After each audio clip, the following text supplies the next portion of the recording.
Audio Jungle.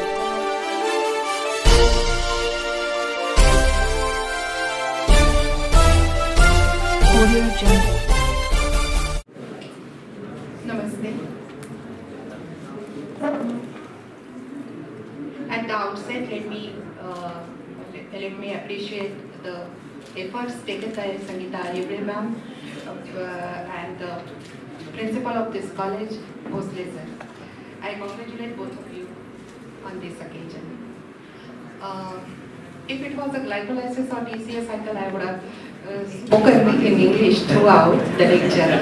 But there's been an inauguration ceremony and most of the people are Marathi speaking. I thought of delivering later speech in Marathi only. तर Marathi Hindi English असा mix बोलेन. सर्वप्रथम मी कर्मवीर आणि महात्मा फुलेंना वंदन करते. त्यानंतर इतका सुरेख सकाळी ही इव्हेंट असल्याबद्दल ऑर्गनायझर्सचे अभिनंदन आणि आभार मानते. आणि कुलकर्णी सरांची खरं म्हणजे बोलायची टर्न होती, पण कुलकर्णी सरांची आज थोडीशी तब्येत बरी नाही म्हणून सर मला म्हणाले माझी पण वेळ तुम्ही घ्या. म्हणून सरांची 5 मिनिटं आणि माझी 2.5 मिनिटं असं साधारण 7.5 मिनिटं बोलायचा प्रयत्न करेन. ते तुम्ही शांतपणे ऐकून घ्याल असं आशा करते. ह्या सगळ्यांची नावं तुम्ही आत्ता ऐकली आहेत म्हणून मी परत ह्या सगळ्यांचं नामोल्लेख करत नाही, पण आदरणीय व्यासपीठ आणि तितकंच आदरणीय सभागृह. मी 2-3 गोष्टी सांगणारे, त्यांचे 2 म्हणजे त्यातले मुद्दे अगोदर सांगते. मी एक गोष्ट सांगणारे, एक कविता सांगणारे आणि 2 माझे विचार सांगणारे. त्यातला माझा पहिला विचार हा आहे की जसं आता सचिनने सांगितलं, या सगळ्यांना एकेरी असा उल्लेख माझ्याकडून केला जाईल, कारण या सगळ्यांना 2-2 वर्ष मी सिलेबस शिकवलाय आम्ही सगळ्यांनी. आणि संगीता कामायनी ह्या सुद्धा मुलींचा, माझ्या छोट्या मैत्रिणींचा उल्लेख एकेरी होईल, याबद्दल तुम्ही समजून घ्या. माझा जो सचिनने उल्लेख केला की हे जग मायक्रो ऑर्गॅनिझम्सचं आहे, मला तुम्हाला जे सांगायचंय की मायक्रो ऑर्गॅनिझम्सना गुगल करतं, मायक्रो ऑर्गॅनिझम्सना ChatGPT येतं, मायक्रो ऑर्गॅनिझम्सकडे ट्रान्सपोर्टेशनचा मोड आहे. त्या मायक्रो ऑर्गॅनिझम्सकडे ना हात पाय डोळे काहीही नाही, आणि तरी हे मायक्रो ऑर्गॅनिझम्स आज तुमच्या माझ्या आणि सगळ्या जगावर राज्य करतायत. इतकं की त्यांनी 3 वर्षापूर्वी 4 वर्षापूर्वी सगळं जग थांबवलं होतं. हा मुद्दा मला पुढे न्यायचा आहे तो अशासाठी की फक्त मायक्रो ऑर्गॅनिझम्स असं नाही बरं का सर, निसर्ग जे म्हणून लिव्हिंग आहे, हे सगळे लिव्हिंग आपण मानवी जी अतिक्रमण करतो याच्याशी फाईट करायचा प्रयत्न करतात. म्हणून मला जो पहिला मुद्दा तुम्हाला सगळ्यांना सांगायचा आहे तो काय की नेचर फर्स्ट. आणि नेचर आपल्यापेक्षा खूप मोठा आहे आणि त्या नेचरला आपण हे करायचा प्रयत्न करायचा नाहीये. तुमच्या समोर सचिनने जो मुद्दा मांडला त्यातून येणारं चॅलेंज जे मोठं आहे ते हे असं की तुम्ही मायक्रो ऑर्गॅनिझम्सना मारायचा प्रयत्न करण्यापेक्षा, मला आत्ता विचार असा आला की मायक्रो ऑर्गॅनिझम्सना मारायचा प्रयत्न करण्यापेक्षा त्यांचं एक कन्सॉर्शियम आपण करून ते योग्य प्रकारे वापरू शकलो. म्हणजे आशा आज आली आहे, ती मायक्रोबियल इंडस्ट्री स्वतः ओन करते. एक कन्सॉर्शियम आपण भविष्यात असं निर्माण करू शकलो की जे कन्सॉर्शियम अमृत म्हणून पुढे मानवाला उपयोगी पडेल. असं काहीतरी अप्रोच आपल्याला घ्यायला पाहिजे. आपण मायक्रो ऑर्गॅनिझम्स मारणं हा एक उद्दिष्ट असू नये, हा एक विचार मला तुमच्याबरोबर शेअर करायचा होता. दुसरा जो विचार शेअर करायचा आहे तो असा की इतक्या सुंदर स्पर्धा आयोजित केल्या आहेत, म्हणजे त्या क्रिएटिव्हिटीचा कस लागतो. संगीताची धडपड ती पिंपरीत असल्यापासूनच आम्हाला माहिती होती आणि आता तर मूर्ती लहान आणि कीर्ती महान हे तिने सिद्ध केलंय की खरंच मोठं चॅलेंज होतं की PG सुरू करणं. ऑफकोर्स हे व्यासपीठावर जे दोघे प्रिन्सिपल सर बसलेत ना, ह्या लोकांचं काम मी तुम्हाला नंतर सांगेन पुढच्या मुद्द्यात.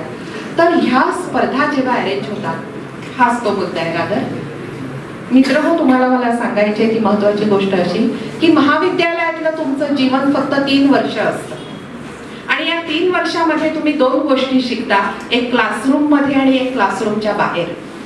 क्लासरूमच्या बाहेर जी शाळा आहे तिला म्हणायचं बिनभिंतीची शाळा आणि त्या भिंतीच्या शाळेमध्ये लाखो गुरु आहेत.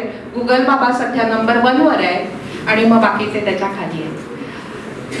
क्लासरूम मधल्या शाळेमध्ये तुम्ही शिकता त्याचं नाव आहे सिलेबस. आता संगीताने किंवा कोणीतरी इंटरडिसिप्लिनरी असा ऐश्वर्याने उल्लेख केला, इंटरडिसिप्लिनरी अप्रोच. आणि तिनेच मला वाटतं एक शब्द वापरला की microorganisms are tiny giants. त्या टायनी जायंट्स वरून मला आता मुद्दा सुचला की खरंच मायक्रो ऑर्गॅनिझम्स म्हणजे आपण हॅट्स ऑफ टू देम, आपण नाही त्यांच्यावर मात करू शकणार.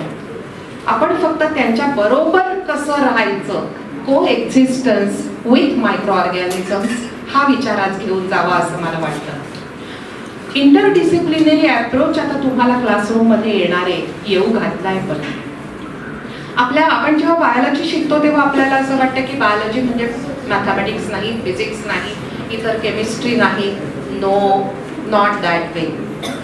बायोलॉजीमध्ये हे सगळं लागतं आणि संपूर्ण आयुष्याच्या मुळाशी पहिलं लागतं ते गणित. गणित चुकलं तर पुढचं आयुष्य चुकतं. त्यामुळे गणित म्हणजे बे के बे आणि बे दोणे 4 म्हणजे गणित नव्हे. गणित हा विचार आहे, गणित हा अप्रोच आहे. या स्पर्धा आता जवळजवळ 5-6 स्पर्धा मध्ये तुम्ही सगळेजण भाग घेणार आहात. या स्पर्धामध्ये म्हणजे हा मायक्रोस्कोप किती छान केलाय, परफेक्ट मॉडेल आहे.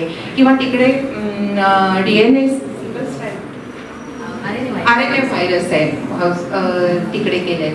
पदोपदी मायक्रो ऑर्गॅनिझम्स. रांगोळी पण व्हायरसची होती, रांगोळी पण फ्लॅजेला दिसले, रांगोळीमध्ये पेरिफेरल होते, बायपोलर होते, सगळे होते. हे सगळं जरी असलं हे आहे. या सगळ्या स्पर्धातून तुम्हाला काय शिकायचंय? कॉपी पेस्ट नाही करायचंय. कॉपी पेस्ट करू नका. कॉपी पेस्ट केलं, टेम्पलेट वापरलं रांगोळीला, कशालाही तुम्ही रेडी आन्सर वापरलं, रेडीमेड आन्सर वापरलं, तिथे तुमची क्रिएटिव्हिटी थांबते. तिथे तुमची क्रिएटिव्हिटी थांबते. आता मगाशी मी तुम्हाला म्हटलं होतं की मी तुम्हाला एक गोष्ट सांगणार आहे. गोष्ट छोटीच आहे, गोष्ट छोटीच आहे आणि क्रिएटिव्हिटीची आहे. आणि स्वतंत्र विचार असला, कुठलाही दबाव नसला, प्रेशर नसलं की परफॉर्मन्स कसा होतो त्याची गोष्ट आहे. 2 छोटी मुलं, खेडेगाव, मुलं म्हणजे की भाऊच होते. एक मोठा भाऊ, एक छोटा भाऊ फिरायला जातात. खेळता खेळता विहिरीत मोठा भाऊ पडतो. छोटा भाऊ त्याच्यापेक्षा वजनाने लहान, वयाने लहान, तो क्रिएटिव्हिटी वापरतो आणि त्या मुलाचा जीव वाचवतो. अख्ख्या गावाला आश्चर्य वाटतं की लहान भावाने मोठ्या भावाचा जीव कसा वाचवला. गावातल्या विद्वानाकडे जातात आणि त्या विद्वानाला विचारतात की हे कसं काय घडलं. तो विद्वान सांगतो त्या लहान भावाला कुणी हे सांगितलं नव्हतं आजवर की तू काही करू शकणार नाहीस. लेबल लावलं नव्हतं. ते लेबल लावलं नव्हतं म्हणून त्याच्यावर परफॉर्मन्स प्रेशर नव्हतं. तो मुक्तपणे विचार करू शकत होता आणि त्याने ते धाडस केलं. जरी तुम्हाला कोणी लेबल लावलं, या गोष्टीतून जे सार घ्यायचंय ते असं की घरच्या आई वडिलांनी लावलं आणि कुणी शाळेत लावलं तरी ते लेबल झुगारून टाकायचं एक धैर्य तुमच्याकडे पाहिजे. काय घ्यायचं असतं तर दृष्टी घ्यायची. भोसले सर मराठीचे आहेत. मी मराठी कविता सांगणं बरोबर नाही, पण विंदा करंदीकरांच्या कवितेची ती ओळ आहे, देणाऱ्याने देत जावे, घेणाऱ्याने घेत जावे, घेता घेता एके दिवशी देणाऱ्याचा तो गुण, दृष्टी ती घ्यायची. हे शिकणं जास्त महत्वाचं आहे. म्हणजे कॉलेजमध्ये तुम्ही आज ह्या स्पर्धातून घरी जाताना आम्हाला बक्षीस मिळालं नाही आणि पिंपरीत पार्शालिटी झाली, नो वे. अरे तुम्ही बक्षिसासाठी नाही आलाय. आज ह्या स्पर्धातून आणि आज ह्या प्रवासापासून कंडक्टर बोलला असताना माझा श्वासोश्वास शांत राहिला आणि मी त्याला उर्मटपणे बोललो नाही, इथपासून ते इथल्या चपात्या संपल्या मला मिळाल्याच नाही, इथपर्यंतच जे तुमचं वागणं असेल ते मला वाटतं तुम्ही शिकून जाल. हे मला असं वाटते. म्हणजे दृष्टी घ्यायची आहे तुम्हाला. एखाद्याचं पोस्टर बघाल तर ती मांडणी बघा त्या पोस्टरमध्ये. एखाद्याचं मॉडेल बघाल तर त्या मॉडेलपेक्षा ते मॉडेल त्याला कसं समजलं होतं आणि ते मॉडेल समजल्यामुळे तो किती छान एक्सप्रेस करत होता हे शिकून घ्या. त्यामुळे जितकं सरफेसवर दिसतं त्याच्यापेक्षा गोष्टी खूप खोल असतात. हिमनगाचं टोक दिसतं, तो हिमनग जो खाली असतो तो किती खाली आहे खोल, हा विचार तुम्ही करावा असं मला वाटतं. मी गोष्ट सांगितली, मी माझे 2 मुद्दे सांगितले, ते असे की ह्या स्पर्धातून तुम्ही काय घेऊन जाणार आहात. तर स्पर्धातून तुम्ही एक वेगळा विचार घेऊन जाणार आहात, बक्षीस घेऊन जाणार नाही. आणि बक्षीस मिळालं तरी नका हुरळून जाऊ. ते अपयश मिळालं तर उलट आभार माना, कारण ते अपयशच तुम्हाला पुढची प्रेरणा देतं. आणि दुसरा मुद्दा माझा होता की नेचर म्हणजे टायनिंग जायंट फर्स्ट, नेचर फर्स्ट. आपण जे प्रयत्न करतोय ते सगळे निसर्गाच्या विरुद्ध जायचे आहे. हे प्रयत्न करायचं तुमच्या पिढीपर्यंत म्हणजे सोडून द्या, कारण तुमची पिढी अशी कदाचित असू शकेल की जी पिढी, ज्या पिढीसाठी सगळे रिसोर्सेस, नॅचरल रिसोर्सेस ऑलरेडी आम्ही जी 70-60 असलेली लोक आहोत यांनी संपवून टाकले बेसुमार वापर करून. त्यामुळे खरंच तुमच्यासाठीची चॅलेंजेस फार मोठी आहे, हे एक लक्षात ठेवावं. आता ह्या 2 प्राचार्यांचा रोल कुठे येतो ते सांगते आणि शेवटची कविता सांगते आणि थांबते. जेव्हा तुम्ही सिलेबस टीचिंगसाठी तुम्हाला क्लासरूम्स लागतात आणि जेव्हा तुम्हाला सिलेबसच्या बाहेर टीचिंगसाठी अशा स्पर्धा कंडक्ट कराव्या लागतात, वेगवेगळे महाविद्यालयात उपक्रम करावे लागतात, यासाठीची परवानगी, नुसती परवानगी नाही तर होल हार्टेड सपोर्ट या मंडळींकडून मिळावा लागतो. आज तुम्ही साळुंखे साहेबांचं सगळं संगीता मॅडमनी सांगितलेलं ऐकलं म्हणजे आउट ऑफ वे, सरासर ग्रामीण भागातून येत आहेत. ग्रामीण भागातल्या मुलांच्या समस्या त्यांना माहिती आहेत आणि नेमकं या लोकांना वर येण्यासाठी काय करायला पाहिजे त्याला टेक्निकल शब्द आहे जो डहाळे सरांना माहिती आहे, इन्फ्रास्ट्रक्चरल डेव्हलपमेंट्स. या सुविधा इन्फ्रास्ट्रक्चरल डेव्हलपमेंट्स देण्याचं काम प्राचार्य म्हणून ते दोघे जण करत असतात.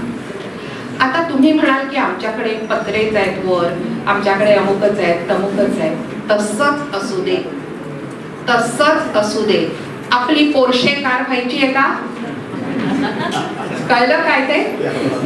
पोर्शे कार आपल्याला नको आहे. आपण झगडत झगडत पुढे जायचंय, कारण सगळं तेल तूप मीठ व्यवस्थित असेल तर वेडी सुद्धा स्वयंपाक चांगला करते. आपण जर सगळे हात डोळे पाय सगळे शाबूत असलेले आणि टेक्नॉलॉजी असलेली लोक आहोत, त्यामुळे हे सगळं आपण नक्कीच करू शकू. हे एवढे गोष्टी, ह्या 2-3 गोष्टी मला तुमच्या बरोबर शेअर करायच्या होत्या. संयोजकांनी खूप सन्मानाने आम्हाला दोघांना, मला आणि कुलकर्णी सरांना आज इथे बोलवलं. खरं तर रिटायर होऊन आम्हाला 7-8 वर्ष झाली आहेत, पण संगीताचं प्रेम आणि सगळ्यांचा आग्रह आणि त्यानिमित्ताने आज आमच्या ह्या सगळ्या कोणी माजी विद्यार्थ्यांचे, दीपक मोरे आहे, अजय राऊत आलाय, अशोक आहे, सचिन आहे, हे सगळे खूप मोठे झाले. आम्ही काय हो, आम्ही त्यांना 2-2 वर्ष DCA ग्लायकोलायसिस शिकवलंय, या पलीकडे काही केलं नाही.